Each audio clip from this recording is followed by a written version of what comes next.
JNTU 3-2 BTech ఈసీఈలో వచ్చేసరికి electronic measurements and instrumentation అనే ఒక సబ్జెక్ట్ ఉంది. దాంట్లో ఇంపార్టెంట్ క్వశ్చన్స్, టాపిక్స్ చెప్పమని చెప్పేసి అడుగుతా ఉన్నారండి. దాని గురించి చెప్తాను. ప్లేలిస్ట్లన్నీ చెక్ చేసుకోండి. ఇప్పుడు జేఎన్టీయూ కలిపి కామన్గా ఉన్న సబ్జెక్టులకి కూడా ఒకటే ప్లేలిస్ట్, సెపరేట్గా ఉన్నాయి కూడా అందులో ఆ ప్లేలిస్ట్లోనే పెట్టానండి. ప్లేలిస్ట్లన్నీ చెక్ చేసుకోండి, పాతవి కూడా. ఇంతవరకు ఈ ఛానల్ సబ్స్క్రైబ్ చేసుకుని వాళ్ళు సబ్స్క్రైబ్ చేసుకొని ఈ వీడియో లైక్ చేసి షేర్ చేయండి. మీకైనా నాతో మాట్లాడాలని ఉంటే కాల్ మీ ఫర్ దానికి కాల్ చేయండి. తెలుగు ఇంజనీరింగ్ ఎడ్యుకేషన్ టెలిగ్రామ్ ఛానల్లో జాయిన్ అవ్వండి. ఈ వీడియోకి ఒక హైప్ ఇవ్వండి. ఇక టాపిక్లో వెళితే యూనిట్ 1 వచ్చేసరికి పర్ఫార్మెన్స్ క్యారెక్టరిస్టిక్స్ ఆఫ్ ఇన్స్ట్రుమెంట్స్. ఇందుట్లో షార్ట్ క్వశ్చన్స్ వచ్చేసరికి డిఫైన్ ఎక్యురసీ, డిఫైన్ ప్రెసిషన్ అని చెప్పేసి అడుగుతాడు. డిఫైన్ సెన్సిటివిటీ అని చెప్పేసి అడుగుతాడండి. So give some examples of DC instruments అని చెప్పేసి అడుగుతాడనమాట. ఓకేనా, అలా ఉంటుంది. ఇక ఎస్ఏ క్వశ్చన్స్ పరంగా చూసుకున్నట్టయితే మీకు ఈజీగా ఇచ్చాడు అనుకోండి, ఎక్స్ప్లెయిన్ ది ఫాలోయింగ్ అని చెప్పేసి A question accuracy, B question precision, C question sensitivity కానీ రెజల్యూషన్ కానీ ఇస్తాడు. లేదు అంటే మాత్రం ఎర్రర్స్ ఇన్ మెజర్మెంట్ మీద ప్రాబ్లమ్స్ ఇస్తాడండి ఖచ్చితంగా. ఇక వచ్చేసరికి అందుట్లో ఈ డీసీ ఎమిటర్స్, వోల్టీమీటర్స్ మీద ఖచ్చితంగా అయితే, మల్టీ రేంజ్ మీద, వాటి ఎక్స్టెన్షన్ మీద ఖచ్చితంగా అయితే ఉంటుంది క్వశ్చన్. ప్రాబ్లమ్స్ పరంగా ఏదైనా కానివ్వండి. What are the different types of instruments అని చెప్పేసి అడుగుతాడు. పిఎంఎంసీయా, ఎంఐ టైపా, ఇవి ఉంటాయి కదా, వాటి మీద క్వశ్చన్స్ ఉంటాయండి. ఇంకా ఆ తర్వాత డిఫరెన్షియల్ వోల్టీమీటర్స్ మీద ఖచ్చితంగా క్వశ్చన్ ఉంటుంది. మల్టీ రేంజ్ ఎక్స్టెన్షన్ మీద ప్రాబ్లమ్స్ ఖచ్చితంగా ఉంటాయి. ఇక ఆర్ఎఫ్ మీటర్ మీద, సిరీస్ టైపు, షంట్ టైప్ మీద, ఈ మల్టీమీటర్స్ ఏవైతే ఉంటాయో అవి, వాటి మీద ఖచ్చితంగా క్వశ్చన్స్ ఉంటాయి. అయితే what are the different types of resistance measurement techniques అని చెప్పేసి అడుగుతాడండి. ఆ రెసిస్టెన్స్ మెజర్మెంట్ టెక్నిక్స్ సంబంధించిన ప్రొసీజరు, కన్స్ట్రక్షను, ఆపరేషన్ ఇవన్నీ కూడా రాయమంటాడు. ప్రాబ్లమ్స్ కూడా ఇచ్చేదానికి ఛాన్స్ ఉంటుంది. అది యూనిట్ 1. ఇక యూనిట్ 2 చూసుకున్నట్టయితే ఆసిలోస్కోప్స్ అండి. సో ఆసిలోస్కోప్స్లో షార్ట్ క్వశ్చన్స్ ఎలా ఉంటాయి? షార్ట్ క్వశ్చన్స్ వచ్చేసరికి give some examples of active instruments, give some examples of passive instruments అని చెప్పేసి అడుగుతాడండి. లేకపోతేనేమో వాట్ ఈజ్ మెన్ బై శాంప్లింగో, లేకపోతే డిఫైన్ శాంప్లింగో అని చెప్పేసి అడుగుతాడండి.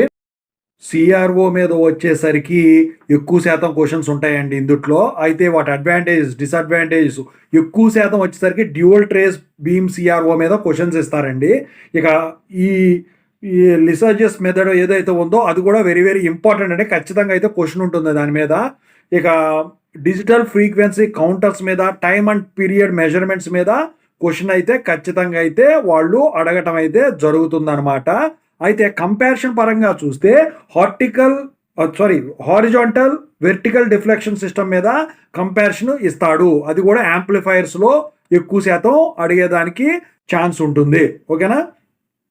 ఇక కొన్ని సందర్భాల్లో వచ్చేసరికి write some specifications for the CRO అని చెప్పేసి అడుగుతాడు. షార్ట్ క్వశ్చన్స్లోనేమో what is meant by cathode ray oscilloscope, what is meant by cathode ray tube అని చెప్పేసి అడుగుతాడు అనమాట. అది యూనిట్ 2. ఇక యూనిట్ 3 చూసుకుంటే వెరీ వెరీ ఇంపార్టెంట్ అండి, బ్రిడ్జెస్.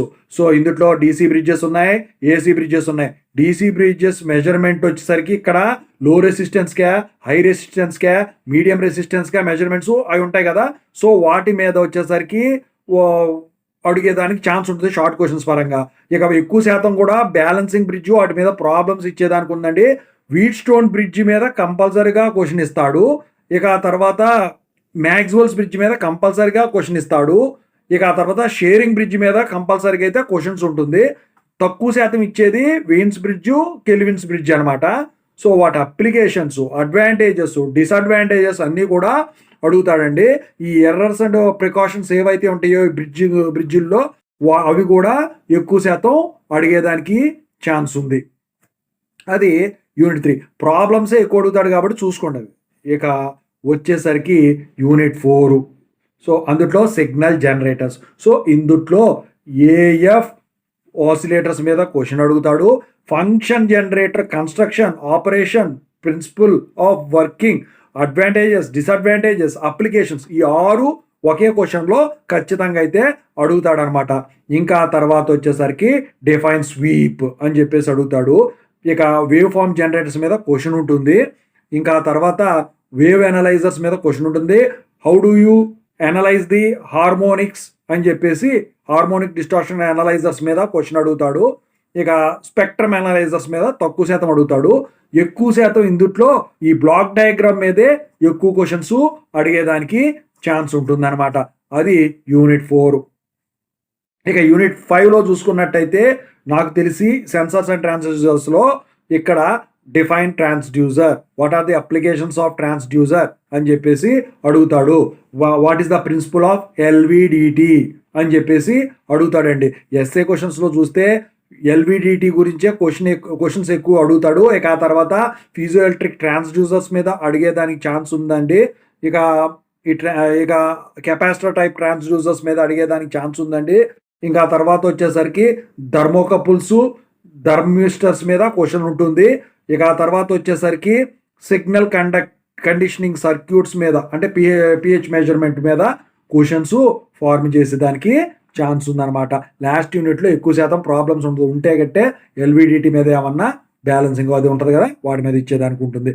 ఓవరాల్గా చూసుకున్నట్టయితే మీకు యూనిట్ 1తో పోల్చినట్టయితే, యూనిట్ 2తో పోల్చినట్టయితే, మీకు యూనిట్ 3తో పోల్చినట్టయితే ఫస్ట్ నాకు తెలిసి మీరు యూనిట్ 5 చదువుకోవడం బెటర్ అండి. మొత్తం కూడా డయాగ్రామ్స్ థియరీయే ఉంటుంది. ఇక ఆ తర్వాత యూనిట్ 5కి రండి. బ్రిడ్జెస్ మాత్రం అన్నిటికంటే చివరిలో చదవండి. ఖచ్చితంగా ఇంపార్టెంటే, నేను కాదంటలేదు. కాకపోతే మీకు డయాగ్రాములోనే తెలిసిపోద్ది మీరు తప్పు చేస్తున్నారా కరెక్ట్ చేస్తున్నారా అని చెప్పేసి. వేరియబుల్ ఏది 4 బ్రిడ్జ్ జామ్స్లో బ్యాలెన్సింగ్ బ్రిడ్జ్లు ఈక్వేషన్లో తెలిసిపోతుంది మీరు బ్యాలెన్స్ చేస్తున్నారా లేదా అని. మీరు సర్క్యూట్ డయాగ్రామ్ తప్పు గీసారా లేదా అని. సర్క్యూట్ డయాగ్రామ్ కరెక్ట్ గీసి బ్యాలెన్స్ ఈక్వేషన్ తప్పేసినా మీ ప్రాబ్లం అనేది తప్పు అయిపోతుంది ఆన్సర్తో సహా. ఒకవేళ డెరివేషన్ ఇచ్చినా కూడా అంతే. అందుకని చెప్పేసి చివరిలో పెట్టుకోమని నన్ను చదవద్దని మాత్రం అనను, ఓకేనా. మంచి స్కోరింగ్ సబ్జెక్ట్ అండి ఇది. ఆ తర్వాత సెకండ్ యూనిట్కి రండి. లాస్ట్లో ఫస్ట్ యూనిట్కి రండి. కాదు నేను ఆర్డర్లో ఇట్లాగే చదువుకుంటా అంటే నో ప్రాబ్లం. కాకపోతే ఫస్ట్ యూనిట్ మీరు చదివితే కన్ఫ్యూజ్ అయిపోతారు. ఎందుకంటే మ్యాథమెటిక్స్లో వీక్ ఉన్నారనుకోండి, ఈ ఎర్రర్స్ ఇన్ మెజర్మెంట్స్ దగ్గర మీకు తలకాయ నొప్పి వస్తుందండి. అక్కడ ఎక్స్టెన్షన్ ఆఫ్ రేంజ్ దగ్గర ఇంకా తలనొప్పి వస్తుంది, వైర్ నుంచి జరపటం ఇదంతా కూడా. అందుకనే నేను చెప్పింది చివరిలో పెట్టుకోండి అవి కూడా అని, ఓకేనా. సో ఆర్డర్ చెప్తాను వినండి. 5, 4, తర్వాత 2, 1, 3 ఈ ఆర్డర్లో చదువుకున్నట్టయితే మీకు అంతా కూడా ఈజీగా రాసుకోవడానికి మంచి స్కోరింగ్ చేయడానికి ఉంటుందన్నమాట. Everything depends upon the diagrams, equations and the balancing of bridge if it is bridges. So you need to write each and every one in a neat way, and your presentation should be very good and understandable in terms of diagrams. Never draw the circuit diagrams with pen. You need to draw only with a pencil, and you need to show the bridges with their elements correctly. Resistance chota capacitor pedite it will be a blunder mistake. Adi.